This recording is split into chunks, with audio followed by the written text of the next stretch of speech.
I'm Mangino. Welcome to the Mangino Talks Pittsburgh podcast. We talk about everything that matters to us all, from current events to Pittsburgh history, social issues to sports, politics to practical day-to-day life.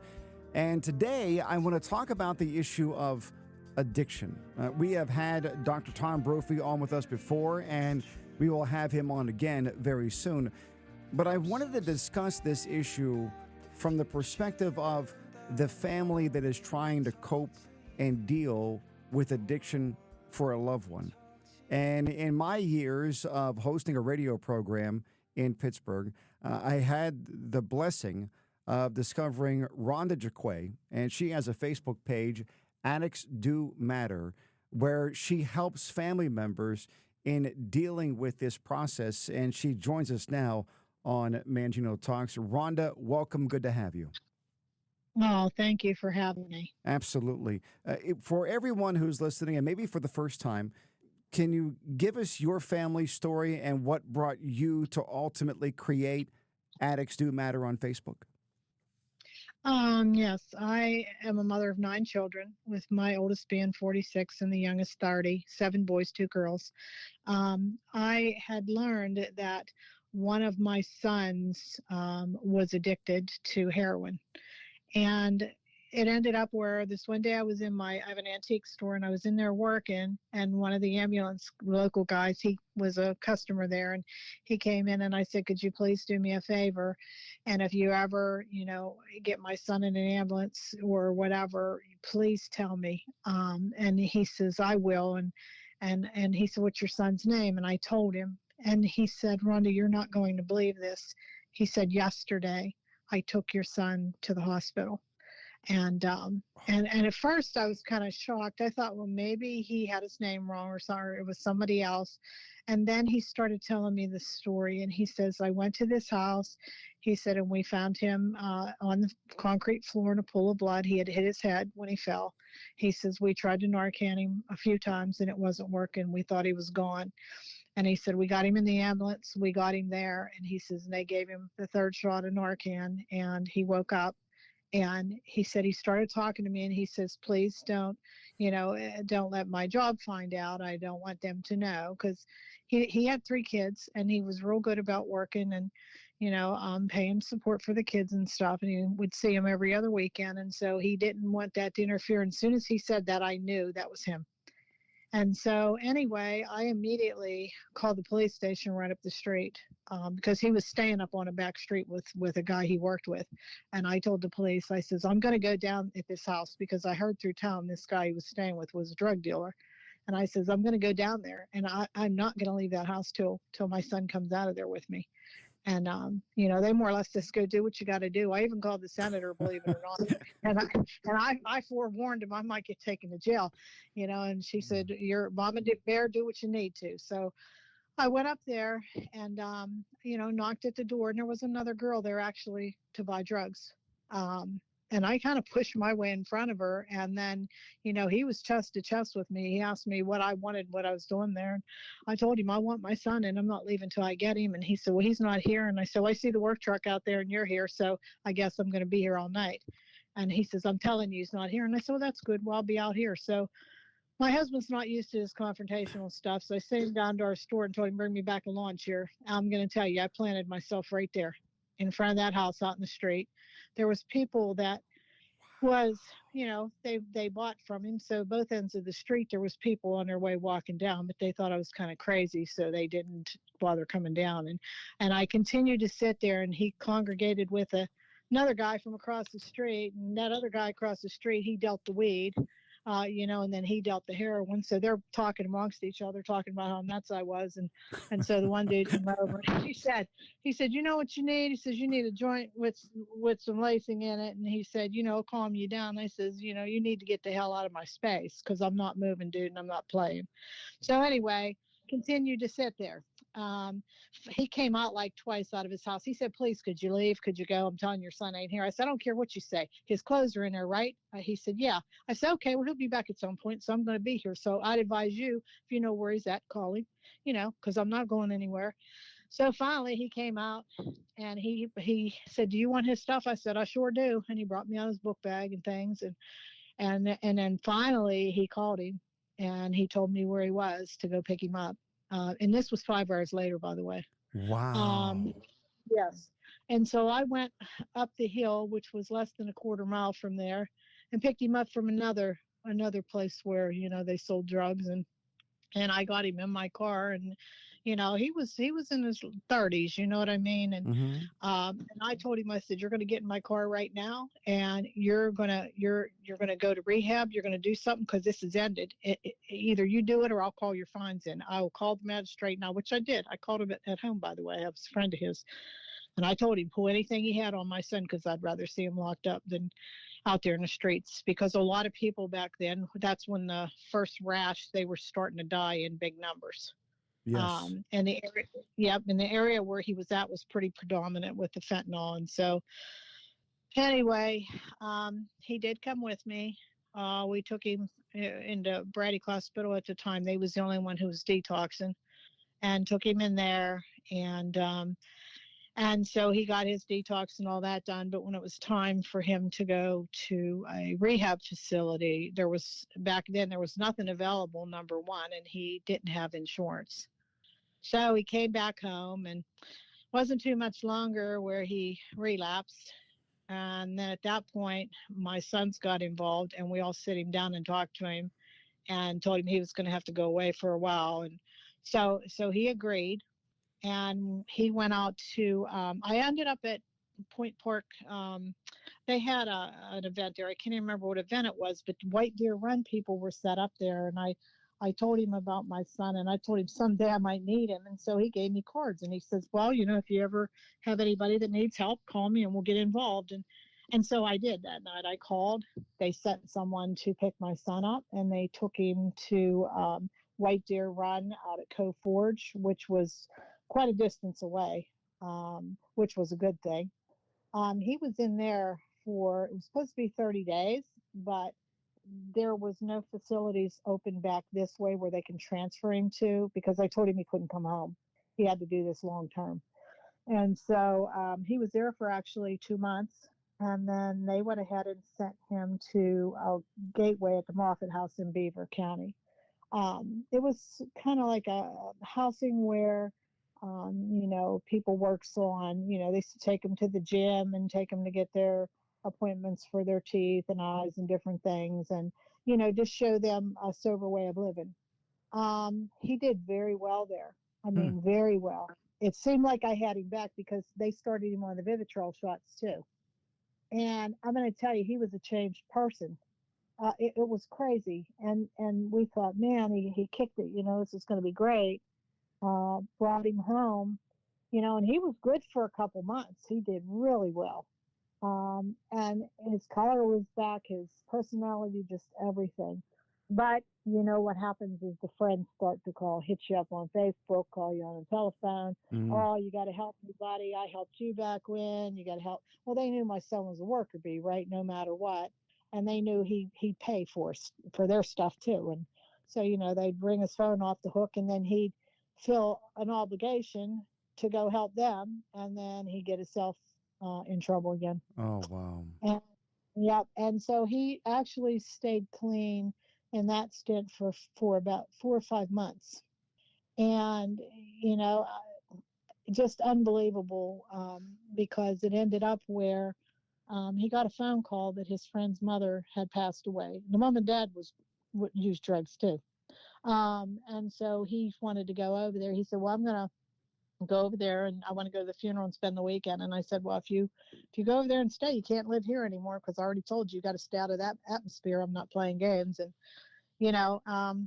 but I was a little bit upset at him that day, because I could tell he was doing something again, because, he was out the kitchen. When I was mad at him, he used to always try to clean up stuff for me, Mm-hmm. He was out there cleaning, and I saw the little stagger, you know what I mean, and the kind of nodding in between. And I said, I know what you're doing if you think you're hiding. You're not very slick. And I says, and I can't have this in here. So if this is going to continue, you can't be here. I can't take care of you anymore. And so he just kind of looked at me stunned. And I walked upstairs, and I didn't talk to him for about 2 days. I mean, we were in the same house, but I didn't say boo to him. And That night he's down there doing speed cleaning in the house with my daughter-in-law, and he yells up the stairs and he said, "Mom," he said, I'm going to go to that dentist appointment, that you've been wanting me to go to. He said, "I made an appointment for Wednesday. Can you take me?" And I didn't answer him the first time he asked me. And then he asked me again, and I said, "Yes, I'll take you." That's the last thing I said to him, because he went to the local bar with my son and another guy, and my son came home early because he had to go to work the next morning. And then 6 o'clock in the morning, my son got up for work, and he ran up and he said, "You've got to get up now." He said, "Steve's dead on the floor in the kitchen." And at first I thought, he doesn't know what he's talking about. He's probably just laying there drunk. And then I came downstairs and he was. And I just laid on him and cried because, I always knew that it could have happened, but I didn't know that it would. And it did. And it just shook everybody, but I had to mechanically, keep myself together. I remember the ambulance coming, the police coming. It was probably about 45 minutes to an hour. And I called all my kids and I said, "Get here to see your brother," where they take him. And, the police was standing in the door, like trying not to let. And I said, "Move out of my way. This is my house and my kids can see their brother."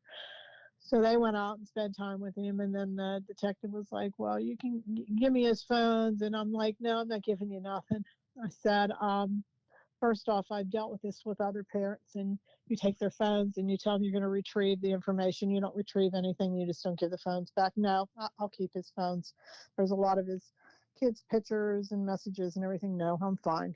And so anyway, I went ahead, and my kids were all here. And I told my husband, "I need to go to Kohl's and get him," because my niece and nephew died the month before within 6 hours from each other. They said it was pneumonia, but we felt it might have been COVID because it was like the month before. And so I remember he wanted this shirt. And when I got up to the line to pay for it, it was like 50 some dollars. And I said, "Listen, dude, I mean, I'm not paying 50 some bucks for a shirt." And so I thought to myself about that shirt. That's all I could think of. And I went up there and I found that shirt. So I got the shirt. And then my son picked him out a suit, which he always wore, like jeans and Mm-hmm. button-down shirt. But we got him a suit. And then they said it might be, days before they released him from Allegheny County Coroner to the funeral home, because my brother's friend has a funeral home, and that's where most of my family's been. So I called them. And then here, right as I'd finished buying a suit, they called me and said he was being taken to the funeral home. So I left to go there. And like I said, I was just mechanically moving because I knew there was things I had to do. And so I went down to the funeral home and I, got all that taken care of. And then I went back home and I was getting all this stuff together.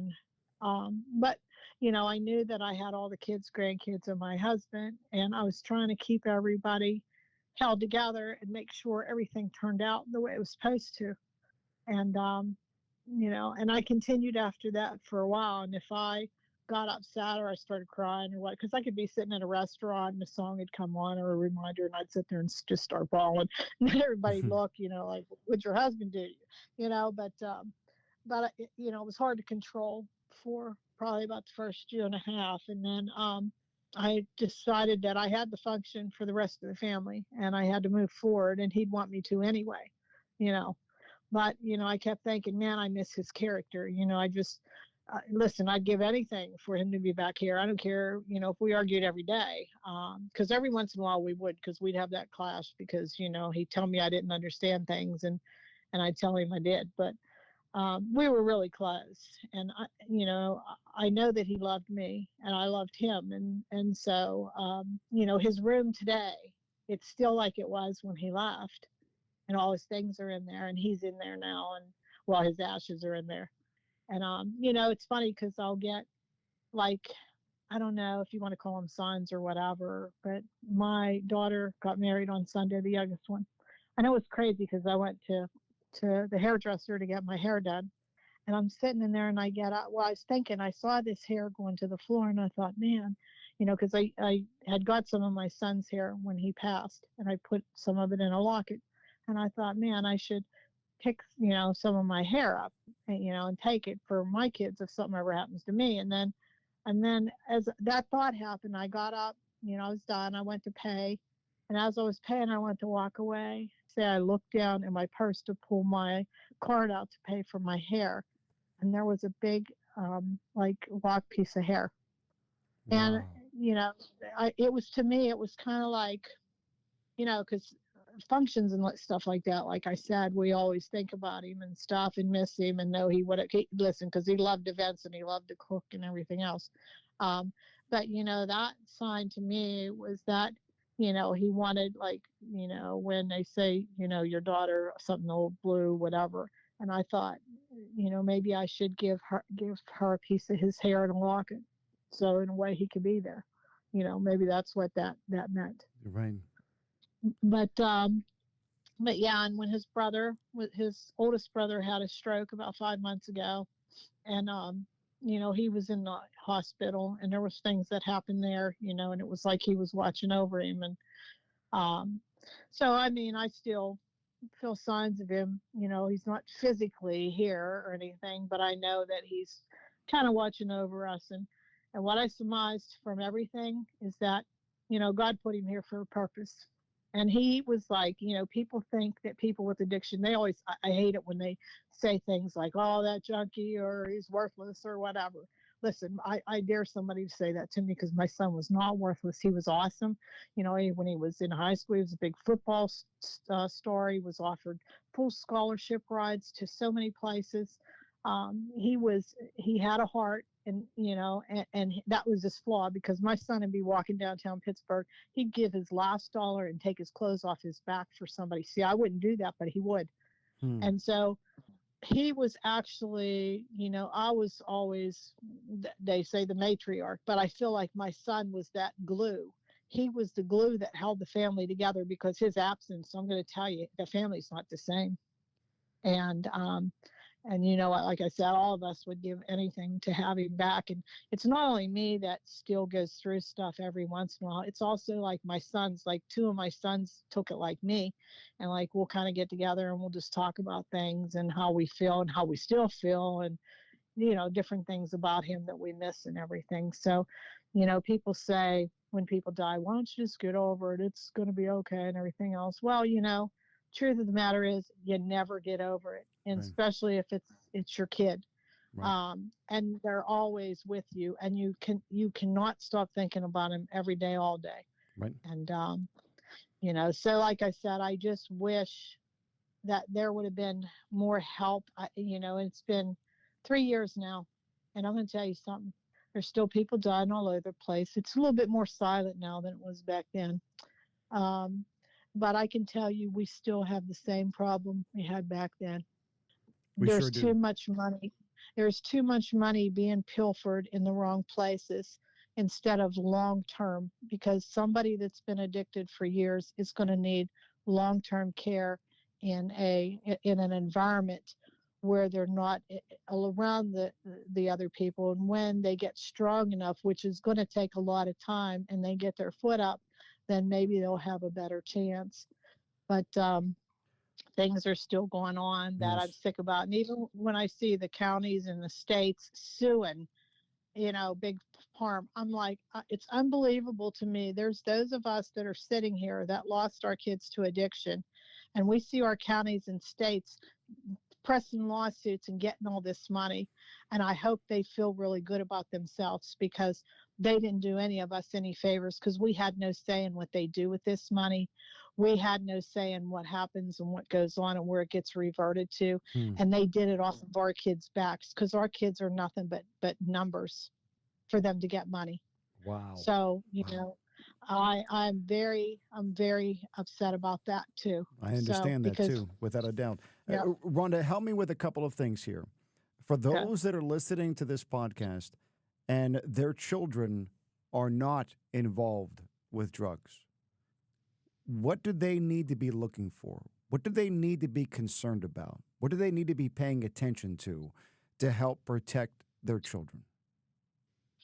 And that's a hard question because for a while I didn't even realize my son was doing it at all. And I think, How long do you uh, think you went from the time that he may have started until you came to realize that he was using? oh man, years, probably I'd say at least. No, he started out, like on weed and then went to other things. And so it was probably about, I'd say 10 years Wow. before I finally realized, because listen, he was good. People who has drug addictions, a lot of them are very good at learning how to manipulate and keeping it out so you don't know. But I think if I would have been more alert to drugs back then and Mm-hmm. to the signs, because I didn't think, I thought, oh no, my kids are not going to do that. They do start, they might smoke some weed or something, but no big deal. They're not going to get into other stuff. But I know with him, once it happened and I found out, then I noticed his pupils. I noticed him kind of nodding off sometimes.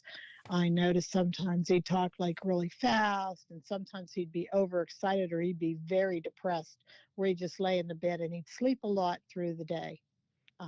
Sleep a lot through the day, and his friends. And Mm. also, he was very conscious about the way he looked and kept up with himself. But when he was in drug addiction, he dressed sloppy with stains on his clothes sometimes, or he just every once in a while he'd get dressed up. But for the most part, he would be.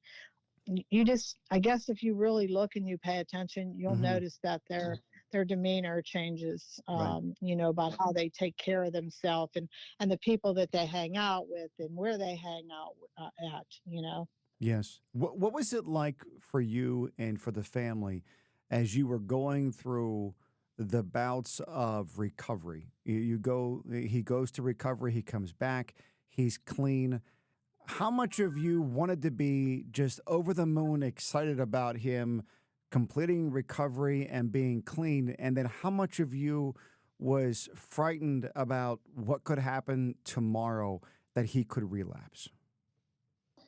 Well, I was always afraid because there was always triggers here and there. He fought him for a while. Listen, he fought his best fight, but the triggers will get you. And it's just, I have 9 children, and I always wondered what took him there. And the only thing I can say, and I don't know how hereditary addiction works or whatever, but it was definitely there, Hmm. from the family.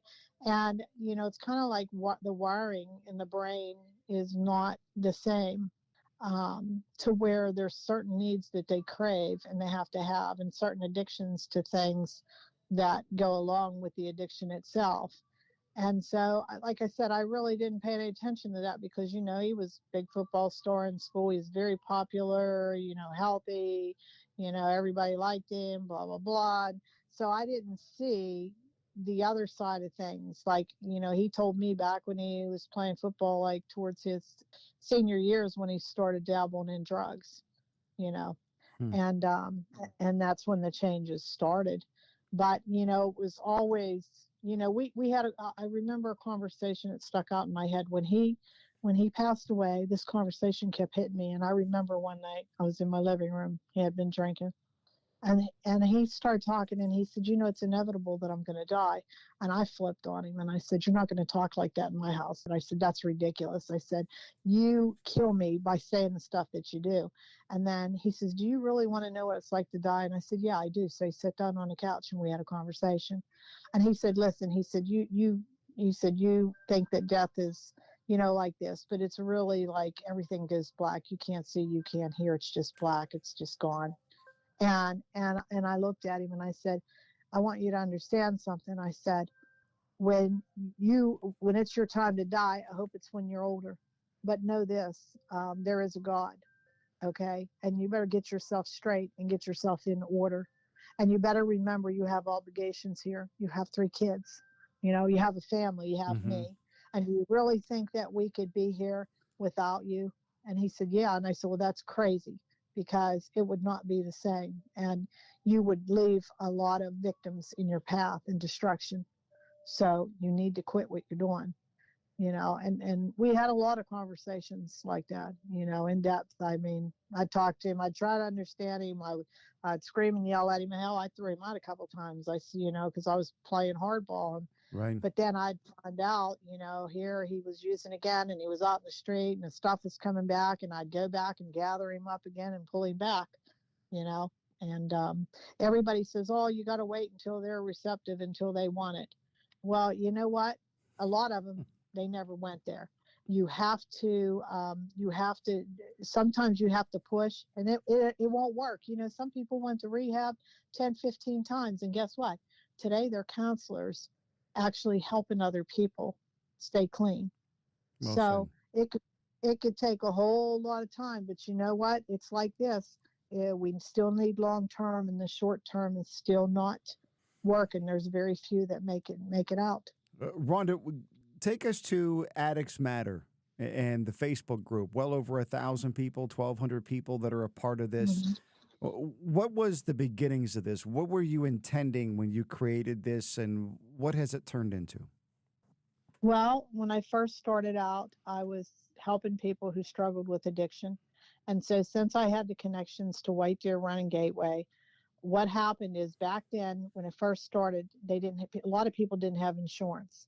So, what would happen is they would call me, and then I would get a hold of the contact from those facilities, because they had people that would transport them.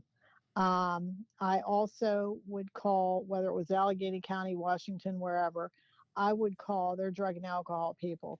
And, if, because sometimes, because they would have to call like the facilities themselves and get their intake information in. But then they would say, well, since you don't have insurance, you'll have to get funding from the county. So they would call the county, and the county would say, well, we don't have funding for you. So I would call up there and pitch a fit and be like, okay, these people want help, and you're really going to let them lay out in the street. Like, you got all that money in there. And so I push buttons to get, and I did it with my own son, to actually get them into a rehabilitation center. So I would help with that. And then there was one girl, and she's passed away. She actually went to rehab, did really well. She was taking all her classes, starting to be a counselor, and she had a few kids, and she passed away. I remember the one night she called me. She said her mother, and this was about 11 o'clock at night, 11:30. She said her mom was going to take her to the rehab facility at Gateway, over by Butler, Beaver, but she didn't have gas money, neither did her mom. And I said, that's fine, I do. And she goes, okay, will you ride with my mom too? Because she's, concerned about coming back by herself. I said, yeah, sure, that's fine. And so I went with her mom, got her gas and everything. We went over and took her to the Gateway facility. And then the mom brought me back home and dropped me off. And there's been times that people have called, and they used the money for drugs, and they didn't have money for food, and just different things they needed. And Mm-hmm. so there was me, and there was another gentleman. He's really a good guy. He actually was a former addict. He had an alcohol problem, and he actually flies all over the United States to go to prisons to talk to people with addiction to try to help them. He's an awesome guy. So between me and him, we'd kind of, go, if we had to hit the road to go help somebody, we would do so. Or if I had events, I started having events, having speakers come in and different things, and, in different counties. And I got a call one time from a reporter up in Washington at the newspaper, and there was a facility over in Fayette County that was a Suboxone clinic, and the county only had like so many, I don't know what they call them, licenses to give to medical facilities. Well, this Suboxone clinic couldn't run except on a cash basis because the county wouldn't approve them under their umbrella net to accept insurance, which was crazy to me. I don't give two shits how you're getting help, long as you're getting it. And so they refused to do that, which the company was from Florida. They ended up leaving that area because they couldn't get that approval to Mm-hmm. accept insurance. So she pulled me over there with the county commissioner was there, state people from the state police were there, people from Uniontown Hospital were there, blah, blah, blah. And I jumped them right in front of everybody, when they went on, because they was withholding the license back for someone else that they wanted to come into the county. That's when money was going to county entities. And I told them about their self, about how dare you just withhold something like that, because they admitted that they were sitting on it. So anyway, that's how it goes.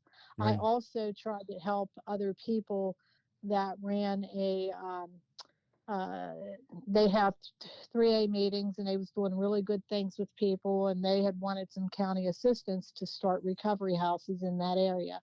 I took them up to Washington County, and we tried, but they already had their pet picked out, and so they didn't get it. Well, you want to know what's funny today?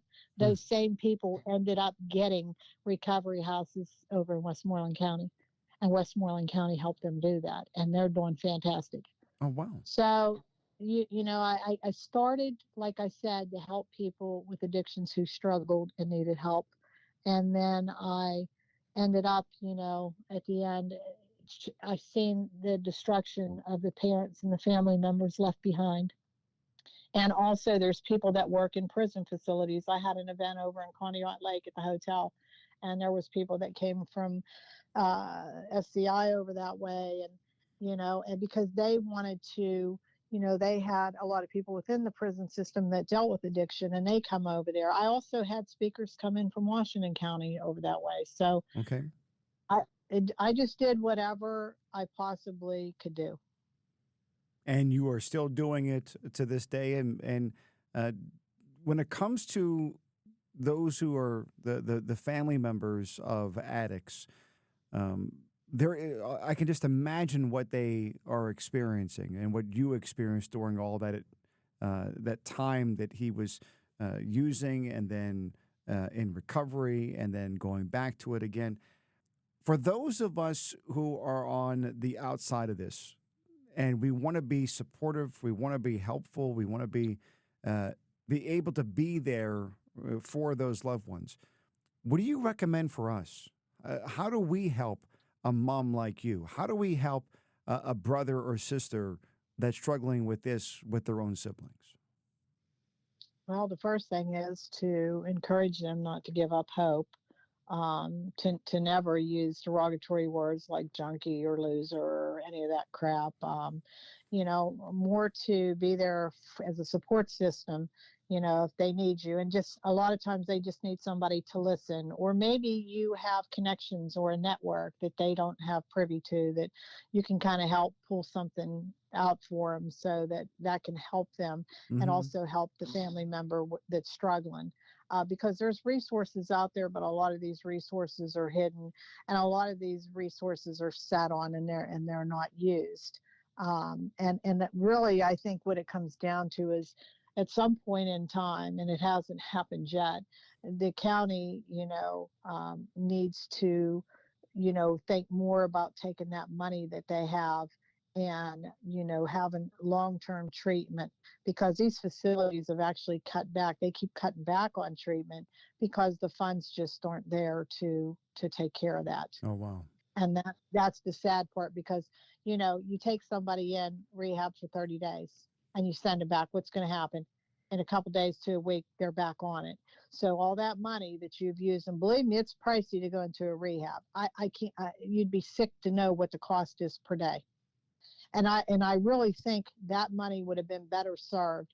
I mean, we closed down all these facilities and all these old schoolhouses and everything. Why in the heck couldn't they have just taken these, and used some of that money to man these places up? And I'm going to tell you what, a lot of the relatives who've lost their children, Hmm. or people who wants to volunteer, I'm going to tell you right now, there's a lot of professional people out there that would love to volunteer their time for these facilities to help them, so that people can get better. And they could have done that, and they didn't, because it all comes down to, I'm watching the addiction turned into a cash cow, just like the senior citizens turned into cash cows, and just like the poor people. It's been done, and it continues to be done, and it's sickening. It is. Rhonda Jaquay, Addicts Do Matter. You can find the group on Facebook. Are you currently accepting those that would love to join your group? Yes, I am. Okay, all you have to do is go to Facebook, look up Addicts Do Matter, and send a request to join the group, and you can get some of that support that you're looking for, or whether it be just moral support, direction, guidance, and considering how aggressive Rhonda can be, maybe even some money to be able to help your loved one get the care that they need. People talk about mama bears, and that's become a very popular slogan right now. It seems to me as though the way you were telling the story earlier about your absolute insistence that you were not going to go anywhere, this is not just something that where people may go and clamor on Twitter or social media or go to a school board meeting. I mean, what you are willing to do and the risk to your own life that you are willing to take in order to get your son home, you are the ultimate, an example for everyone to fight diligently, fight hard, and do all that you can in order to try to preserve the life of your child. And it's just a wonderful example for us all, Rhonda. Well, thank you very much. And like I said, I don't, my son's not here with me any longer, but I don't want other people to lose their sons or daughters. So if there's anything that I can do to network for them or help, they can call me and or do, hit me up on Addicts Do Matter, and I'll help them whatever way I can.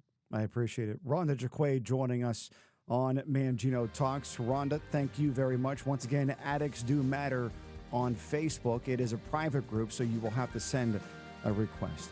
Thank you very much for listening to Mangino Talks. Please be sure to click in the subscribe button so you don't miss any episode. By the way, new episodes drop Monday through Friday at 3 p.m. Pittsburgh time. For more on me and the show, be sure to visit manginotalks.com. If there's a topic that you would like me to talk about or a guest that you would like me to have on, send me an email, mangino@manginotalks.com. Follow me on your favorite social media platform by using Mangino Talks. And once you find me, like, follow, subscribe, and share the pages with your friends and family. And thanks again for listening to the Mangino Talks Pittsburgh podcast.